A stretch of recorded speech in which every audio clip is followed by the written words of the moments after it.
Hi යාළුවනේ මං දර්ශ පෙරේරා. ඔබ කවුද කියන එක මිනිසුන් තීරණය කරන්නේ ඔබට ඇති දේවල් මතවත්, ඔබ උපයපු ධනය මතවත්, ඔබට තිබෙන බුද්ධිය මතවත්, නැත්නම් මුළු ගමක් එකතු වී ඔබ වර්ණනා කරන වචන මතවත් නොවේ.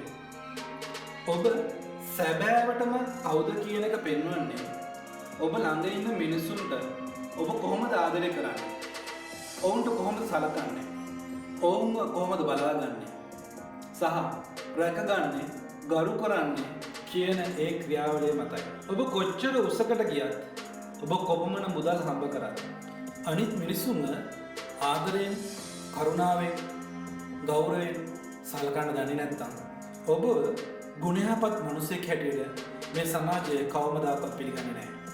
එහෙනම් කුමක්ද අපි කරන්න ඕනේ? අනිත් මිනිසුන්ට ආදරයෙන්, ගෞරවයෙන්, කරුණාවෙන් තමයි ඔබ සැබෑ හොඳ මිනිසෙක් බව ලෝකයට නිහතමානීව කියා දෙන්නේ. ඔබට good luck.